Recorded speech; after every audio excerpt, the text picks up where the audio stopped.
데살로니가전서 5장 20절 말씀, 예언을 멸시하지 말며라는 제목으로 함께 은혜를 나누겠습니다.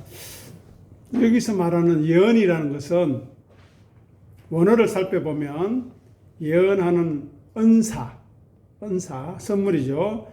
예언의 말씀이라는 뜻이 있습니다. 또 우리가 예언이라고 하면 구약의 예언자, 선지자를 생각하지 않을 수 없습니다.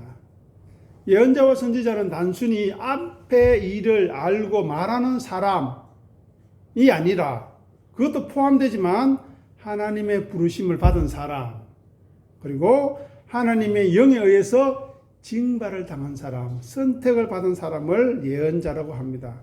그래서 하나님의 놀라운 능력이 그 사람 안에서 나타나서 하나님이 이스라엘을 향해서 무엇을 원하고 계시는가를 말하는 사람을 예언자라고 하는 것입니다.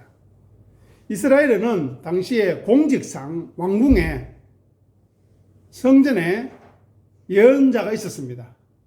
이 사람 외에 하나님께서 직접 세우신 예언자들이 있었습니다. 그들은 심판을 선언하고 하나님의 구원을 선언하는데 하나님을 떠나서 우상을 섬긴 이들에게 돌아오라고, 하나님의 율법을 다시 붙들라고, 그렇지 않으면 하나님의 저주와 심판이 임할 것이라는 그 말이 바로 예언이 되는 것이죠. 그죠? 지금 하나님을 떠나서 우상을 섬기고 있는데 그것이 잘못되었는데 그것을 계속 지속하다 보면 자기 생각과 세상의 편안함과 자기 생각만을 고집하다 보면 심판받게 될 것이니, 미래에 그런 일이 일어날 것이니 빨리 돌아서서 회개하라는 것입니다. 그것이 바로 예언이고 예언자의 소명이었습니다. 그래서 예언자는 때로는 자기가 바라던 것이나 또 자기가 원하던 것과는 다른 정반대되는 메시지를 하나님의 말씀으로 전해야 되는 아픔이 있었습니다. 그래서 예레미야 선지자는 이스라엘이 망해가는 그 시점에서 그 말씀을 전하기 싫었습니다. 그래서 입을 닫았거든요. 말하기 싫어서. 너무 고통스러우니까. 그런데 하나님이 말씀하지 않을 수 없는 마음속에 뜨거운 불같은 마음을 주시니까 어쩔 수 없이 내가 말한다고 하는 그런 고백이 예레미야에 기록되어 있습니다. 장차 당하게 될 이스라엘의 고난의 시간, 하나님의 심판에 대해서 예언자들이 말씀하는 것입니다. 그러니 예언자가 예언을 한다, 선지자가 나타났다는 것은 무엇입니까? 우리가 잘못하고 있구나 라는 것을 알아야 하는 것입니다. 지도자들, 백성들이 자기들이 처한 심각한 상황에 대해서 예언자가 나타나서 지적합니다. 고발합니다. 깨닫게 해서 돌아오게 하라는 것입니다. 그러니 하나님의 심판도 하나님의 질책도 은혜지요, 은혜. 그렇지 않습니까? 징계받지 않는 아들은 사생하라고 그랬습니다. 성경에서. 그죠? 왜? 아들이 늘 자랄 수 없거든요. 그러니 징계를 받아서 돌이켜서 하나님의 말씀으로 돌아오면 그거는 은혜라는 것입니다. 왜 율법을 떠났느냐? 왜 말씀을 사랑하지 않고 가까이 하지 않느냐?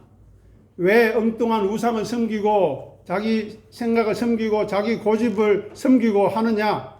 왜 말씀에 무관심하고 말씀을 잘못되게 사용하는지, 네 멋대로 해석하는지 지적하는 겁니다. 말씀이. 그래서 하나님을 외면한 것에 대해서 비판하고 책망하는 것이 예언입니다.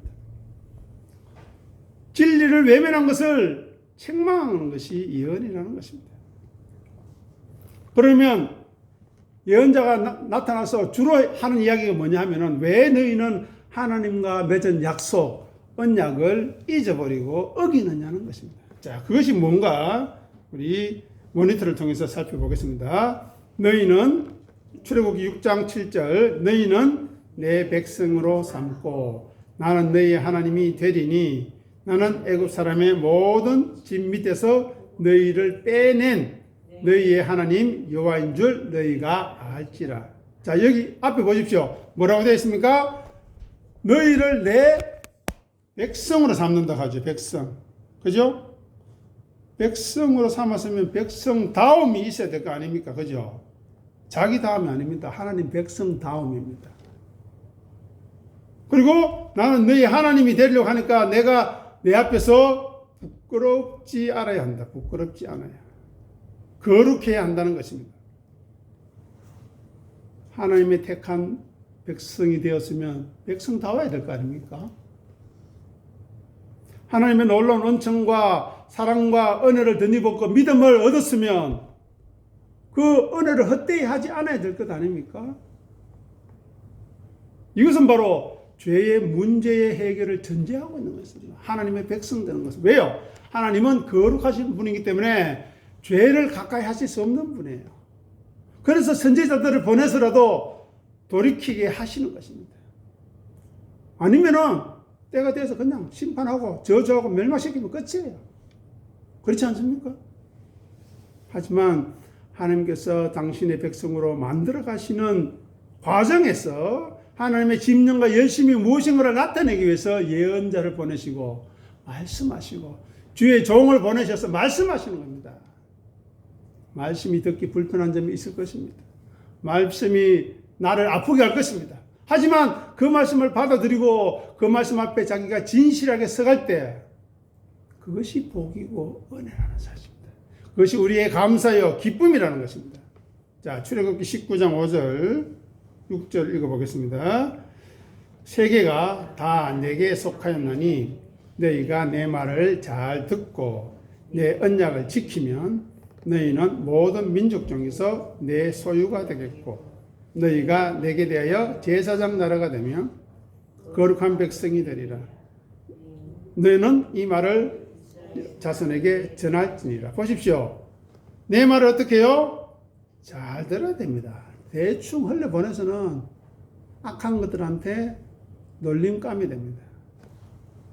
그리고 언약을 지켜야지요. 언약이 뭡니까? 하나님의 백성 되는 것 아닙니까? 거룩해지는 것 아닙니까? 그러면 어떻게 되겠습니까? 내 소유가 된다. 여러분, 자기 가지고 있는 소유, 돈 어떻게 생각하십니까? 누가 빼앗아갈까? 지키지 않겠습니까? 하나님이 그렇게 하시겠답니다. 사탄 마귀가 우리를 빼앗아가지 못하도록 지키시겠답니다. 제사장 나라가 되겠답니다. 여러분을 통해서 믿지 않는 영혼들을 중개하는, 매개하는 귀한 제사장 나라로 삼겠다는 겁니다. 그리고 보십시오. 거룩한 백성이 돼요. 어떻게 하면요? 말을 잘 들어야 돼요. 말 잘 듣는 것이 뭐라고 했습니까? 하나님 나라가 오는 것입니다, 여러분. 그 나라의 왕의 말을 안 듣는데 그 나라 백성이 어떻게 되겠습니까? 하나님 나라의 백성이 하나님 말씀 안 듣는데 어떻게 되겠습니까? 큰일 나는 겁니다. 하나님의 사랑에 감사할 줄 알아야 됩니다. 우리는 하나님의 심판과 저주와 멸망이 두려워해서는 안 됩니다. 하나님의 사랑이 두려워야 합니다. 그죠? 그 사랑이 얼마나 크고 놀라운지 알기 때문에 그 사랑을 헛되이 할까, 그 은혜를 헛되이 할까 싶어서 두려워할 줄 아는 사람이 성숙한 사람이에요. 부모가 자식 때리니까 무서워하는 것보다 어머니가 나를 얼마나 사랑하는지, 아버지가 나를 얼마나 아끼는지 아는 자녀가 그 사랑에 실망시키지 않기 위해서, 헛되이 하지 않기 위해서 두려워서 경건하게 사는 것, 그게 더 성숙한 건 아닙니까? 여기 보십시오. 내 소유, 제사장 나라, 거룩한 백성으로 삼겠답니다. 이것이 우리의 부담이 아니라 감격이 되어야 되지 않겠습니까? 감사가 되어야 되지 않겠습니까? 찬송이 되어야 되지 않겠습니까? 그죠? 그러니 이 일을 위해서 하나님이 어떻게 열심을 가지고 집념을 가지고 우리보다 더 놀라운 힘을 가지고 이 일을 이루어 가시는지 성경을 통해서 살펴보십시오. 창세기부터 계시록까지 엄청난 일들이 있습니다. 정말 저는 마음 같았으면 매일 창세기부터 계시록까지 한 절 한 절씩 다 이야기했으면 좋겠습니다. 진짜 답답한 면이 있습니다. 일주일에 한 번 30분 앉아가지고 이야기하는 건 너무 답답합니다. 그러면 어떻게 되느냐? 그 설교 말씀을 키로 가지고 여러분이 댁에 돌아가셔서 그 키로 성경을 열어야 됩니다. 안 열리시거든. 저한테 함께 의논하시고 함께 기도해야 될 것 아닙니까? 성경 말씀 모르고 하나님 앞에 갈 수 있겠습니까? 요한계시록 9장 10절 11절 아니다 4장 9절 10절 11절 읽어보겠습니다. 그 생물들이 보좌에 앉아사 세세토록 살아계시는 이에게 영광과 존귀와 감사를 돌릴 때에 24장로들이 보좌에 앉으신 이 앞에 엎드려 세세토록 살아있는 이에게 경배하고 자기의 관을 보좌 앞에 들이며 이르되 우리 주 하나님이여 영광과 존귀와 권능을 받으시는 것이 합당하오니 주께서 만물을 지으신지라 만물이 주의 뜻대로 있었고 또 지으심을 받았나이다 하더라. 아멘. 이것을 위해서 우리가 신앙생활을 하는 겁니다. 보십시오. 영광과 존귀와 감사를 어떻게 해요? 돌려드려야 되죠. 내 것이 아니라는 겁니다. 그런데 사탄 마귀들과 그 종들은 영광과 존귀와 감사를 자기가 챙기려고 하는 거예요. 그것이 타락이고 죄입니다. 우리 교회가 영광과 존귀와 감사를 하나님께 돌려드릴 것 아닙니까? 보십시오. 24장로들이 보좌에 앉으신 이에게 어떻게 해요? 엎드렸습니다. 그리고 세세토록 살아계신 이에게 뭐합니까? 경배하잖아요. 이것이 예배 아닙니까? 그 예배 자리가 경배 자리에 지금 우리가 나와 있는 거예요. 그런데 왜 딴 생각하고 집중 안 하는 겁니까? 하나님이 두렵지 않은 거예요. 이 예배가 얼마나 가치 있고 소중한지를 모르는 거예요.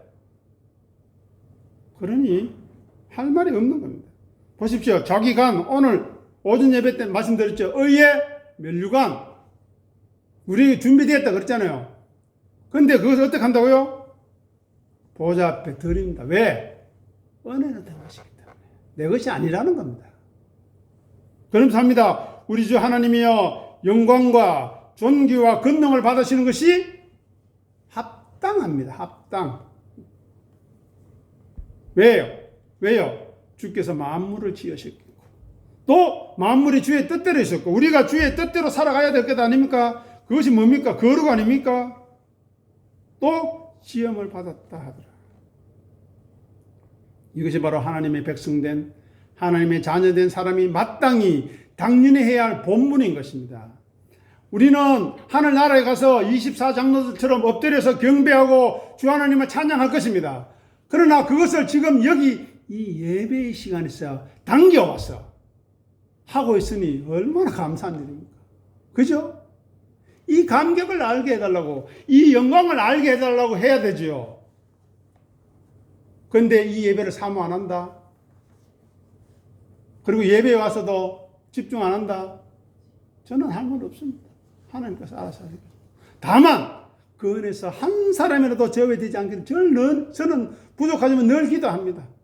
이름 부르면서 매일매일 순간순간. 왜? 인간적으로는 기도하기 싫지만 하나님께서 역사하시기 전까지 저는 기도할 겁니다. 그것이 제가 해야 할 일이기 때문이죠. 제가 사랑이 많아서 제가 뭐 거룩해서가 아닙니다. 하나님이 맡겨주신 영혼이기 때문에 끝까지 붙드는 겁니다. 언제까지요? 하나님의 은혜의 때까지. 그래서 구약의 예언자는 하나님에게 부르심을 받은 사람들입니다. 그리고 하나님의 명령을 대언하는 사람, 사자입니다. 심부름꾼입니다. 저도 마찬가지죠. 제가 여기서 하나님의 말씀을 대언할 때 그 말씀이 정말 옳은가 안 옳은가만 살피시면 됩니다. 제가 제 자랑하는지 엉뚱한 소리 하는지 그것만 살피시면 됩니다. 그렇지 않고 하나님의 말씀을 전한다면 두렵고 떨리는 마음으로 받아들여야죠. 그것이 여러분의 복인 것입니다. 그리고 장차 이루어질 예언의 말씀을 받은 사람이 예언자입니다. 여러분들도 예언자로서의 삶을 살 수 있는 거예요. 그죠? 자기 부인과 자기 십자가의 삶을 살면 어떻게 되는지, 하나님이 예수님께서 나와 함께 하시겠다고 약속하시고 우리를 귀하게 여겨주시겠다고 하신 그 약속이 예언의 말씀 아닙니까? 그래서 예언이라는 것은 하나님 말씀, 하나님의 계획, 하나님의 의도, 하나님의 섭리가 담긴 말씀이라는 거죠. 예언자도 마찬가지죠. 그죠? 그런데 많은 설교를 들어보면 자기 생각, 심리학 가져와서 이야기하고요. 뭐 가져와서 이야기합니다. 그게 쉽다고 이야기하고 잘한다고 이야기합니다. 자기 부인하고 자기 십자가를 지러 가는 게 어렵다고 하고 힘들다고 이야기합니다. 그게 무슨 이야기입니까 도대체? 자, 보십시오. 신명기 18장 15절 읽어보십시다. 네 하나님 여호와께서 너희 가운데 내 형제 중에서 너를 위하여 나와 같은 선지자 하나를 일으키시리니 너희는 그의 말을 들을지니라. 여기서 나와 같은 선지자는 메시아에 대한 예언입니다. 메시아. 모세가 하는 이야기죠. 그의 말을 어떻게 하라고요? 그의 말을 들을지어다. 성경 말씀 이게 다입니다. 들어야 됩니다. 듣지 않으려면 또 듣지 않으면 그 자체가 저주고 심판이라.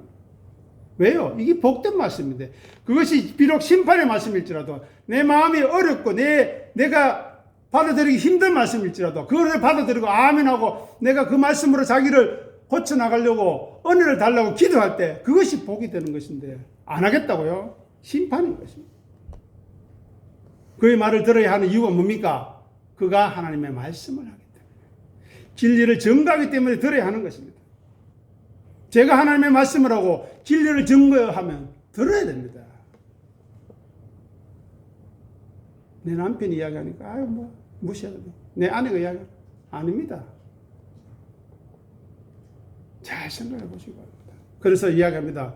예언을 멸시하지 마라.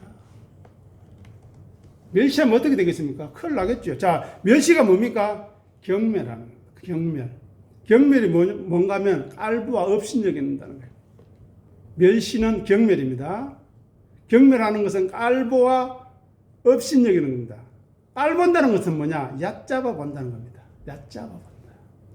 얕잡아 본다는 것은 뭐냐? 낮추어서 하찮게 대한다는 뜻입니다. 예언을 멸시하는 사람에게 무슨 은혜가 있겠습니까? 심판과 저주밖에 없습니다. 하나님의 말씀을 가볍게 보는 사람, 하나님의 말씀을 간절한 마음으로 받고 그 말씀이 과연 그러한가 듣지 않는 사람, 하나님의 심판만 있을 따릅니다. 제가 하는 말이 아닙니다. 하나님의 말씀이 하는 말씀입니다.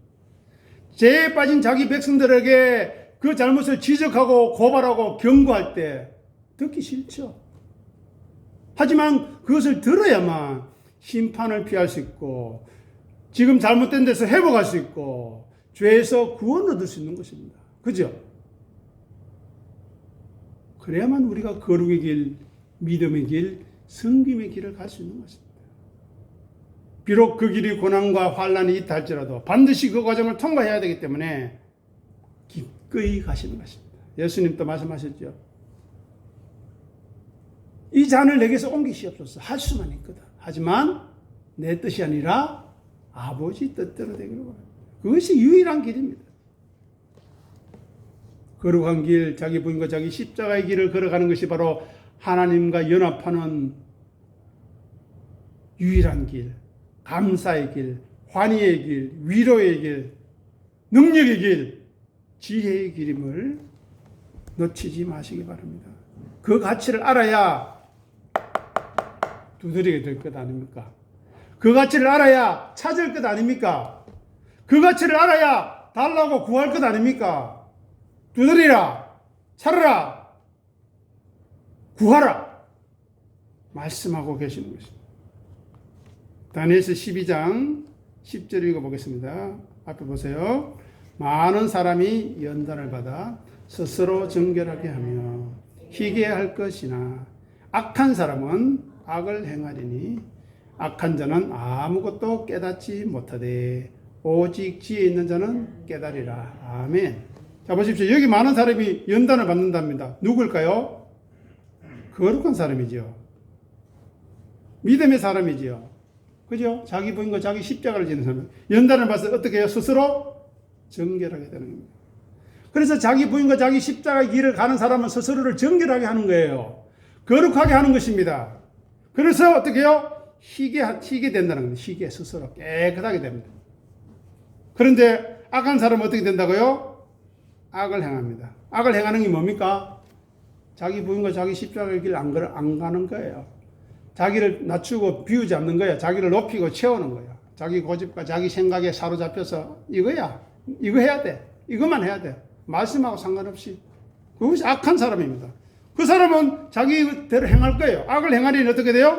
악한 자는 아무것도 깨닫지 못하대. 아무것이 뭡니까? 말씀을 깨닫지 못하니까 아무것도 깨닫지 못하는 거예요. 그죠? 말씀을 아는 거는 모든 것을 아는 거야. 말씀을 알면 그 사람의 생각과 의도가 다 보입니다.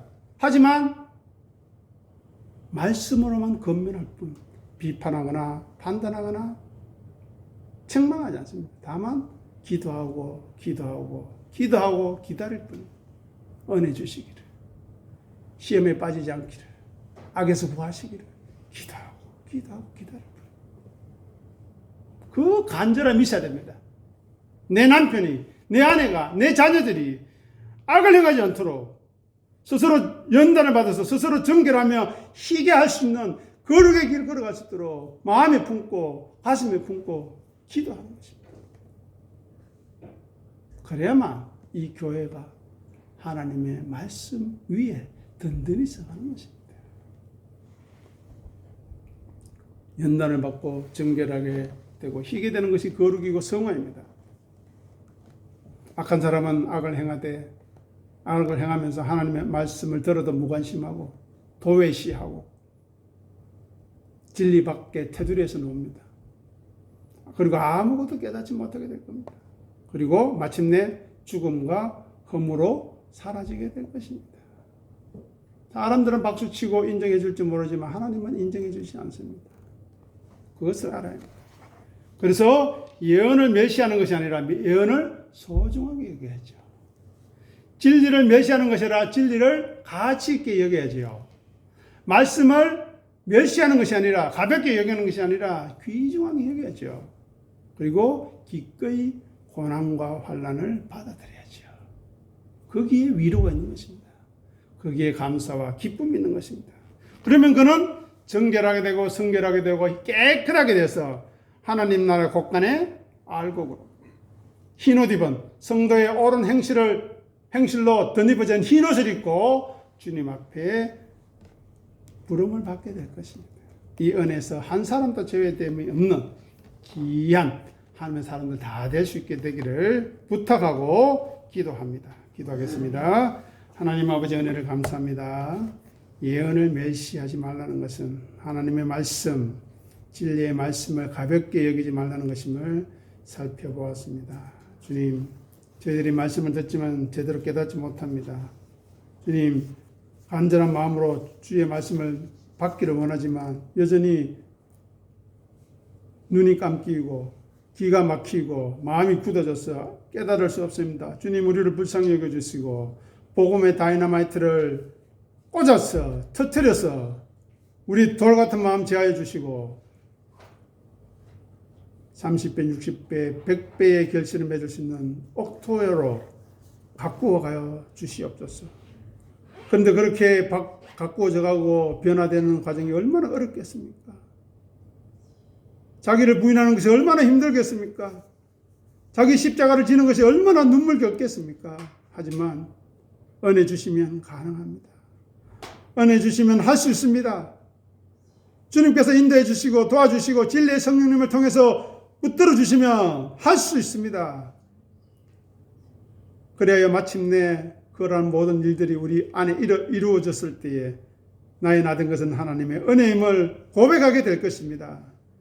내가 한 것이 아니라 하나님의 은혜가 했음을 마음 깊이 고백할 수 있도록, 그래야 24장로들이 그래 했던 것처럼 엎드려 경배하며 영광과 존귀와 힘을, 능력을 받으시기에 합당하신 하나님께 우리의 모든 것 의의 면류관, 우리에게 주신 그 면류관 던져 주께 돌려드리며 감사 찬송하며 경배하며 예배하는 우리의 영광스러운 천국의 삶 허락하여 주시옵소서.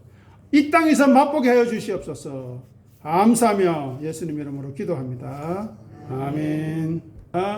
지금은 우리 주 예수 그리스도의 은혜와 아버지 하나님의 사랑하심과 진리의 성령님의 교통하심으로 우리와 함께 하시고 우리 속에 계셔서 예언을 멸시하는 것이 아니라 소중하게 감사하며 가치 있게 여기고 진리의 말씀과 그 생명의 말씀을 간절한 마음으로 받았어. 과연 그러한가?